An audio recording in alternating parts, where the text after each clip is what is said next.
चित्रांगद और विचित्रवीर्य। निषाद राज की कन्या सत्यवती का विवाह राजा शांतनु के साथ विधिपूर्वक हो गया। सत्यवती के गर्भ से 2 पुत्र उत्पन्न हुए। दोनों ही बड़े होनहार और पराक्रमी थे। चित्रांगद ने अभी अवस्था में प्रवेश भी नहीं किया था कि राजा शांतनु का स्वर्गवास हो गया।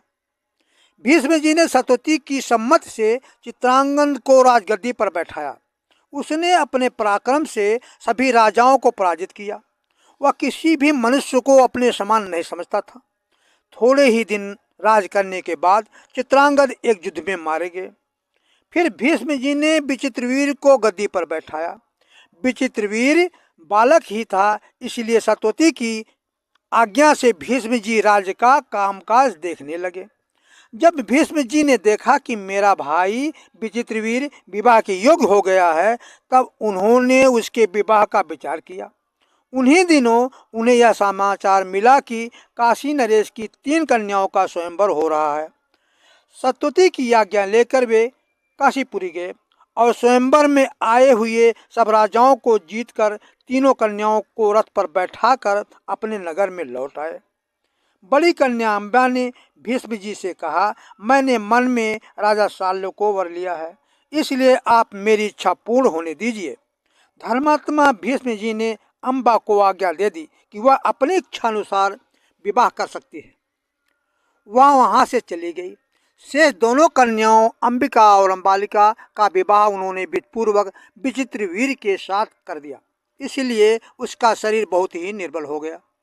अच्छे वैद्यों की चिकित्सा भी सफल ना हो सकी और अंत में क्षय रोग से पीड़ित होकर उसका भी देहांत हो गया। सत्यवती के दोनों ही पुत्र निसंतान मर गए। अब राज्य का अधिकारी कौन होगा, यही चिंता सत्यवती को रात दिन रहने लगी। एक दिन उसने भीष्म को बुलाकर कहा, देखो तुम्हारा भाई विचित्रवीर्य इस लोक में कोई संतान छोड़े बिना ही परलोकवासी हो गया है।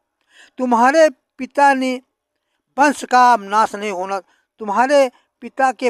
नाश होने वाला चाहता है, इसलिए तुम विचित्रवीर्य की दोनों विधवा स्त्रियों से नियोग के द्वारा संतान उत्पन्न करके वंश की रक्षा करो। तुम स्वयं राज सिंहासन पर बैठो और प्रजा का पालन करो। केवल माता सत्यवती ही नहीं, सभी सगे संबंधियों ने उन्हें ऐसा कहा। उस समय जितेंद्रिय भीष्म ने उत्तर दिया, माता आप जानती हैं कि मैंने आपके विवाह के समय प्रतिज्ञा की थी। मैं पुनः प्रतिज्ञा करता हूँ कि मैं त्रिलोकी का राज्य, ब्रह्मा का पद और मोक्ष का भी त्याग कर दूंगा, किंतु सत्य नहीं छोड़ूंगा। वायु स्पर्श छोड़ दे, सूर्य प्रकाश छोड़ दे, अग्नि उसड़ता छोड़ दे, चंद्रमा शीतलता छोड़ दे और स्वयं धर्मराज भले ही अपना धर्म छोड़ दे, परंतु मैं अपनी सत्य प्रतिज्ञा छोड़ने का विचार भी नहीं कर सकता। जब भीष्म जी किसी प्रकार ना माने, तब सत्यवती ने इस कार्य के लिए व्यास जी को कहा। व्यास जी ने सत्यवती की बात स्वीकार कर ली। व्यास जी बड़े क्रूर थे। इनके शरीर का रंग काला था, सिर पर बड़ी बड़ी सूखी जटाएं थीं।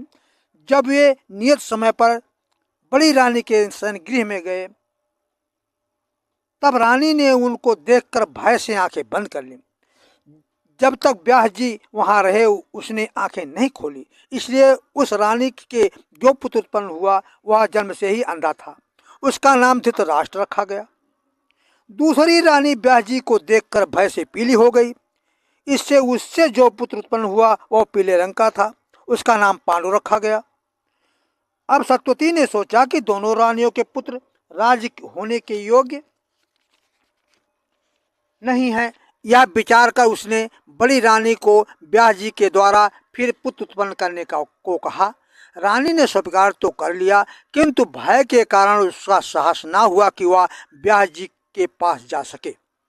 रानी ने अपने वस्त्र और आभूषण दासी को पहनाकर व्यास जी के पास भेज दिया। उससे जो संतान उत्पन्न हुई उसका नाम विदुर रखा गया। धृतराष्ट्र, पांडु और विदुर चंद्रमा की कला के समान बढ़ते गए। भीष्म जी राज का प्रबंध भी करते थे और उनकी देखभाल और शिक्षा का प्रबंध भी करते थे। धीरे धीरे इनकी शिक्षा पूरी हो गई। धृतराष्ट्र शारीरिक बल में सबसे अधिक थे, परंतु पांडु धनुष विद्या में सबसे प्रवीण हुए और विदुर जी भारी विद्वान हुए। उनके बराबर धर्म और राजनीति का जानने वाला दूसरा कोई नहीं था। धृतराष्ट्र जन्म के अंधे थे और विदुर दासी के पुत्र थे, इस कारण पांडु को ही राज्य मिला।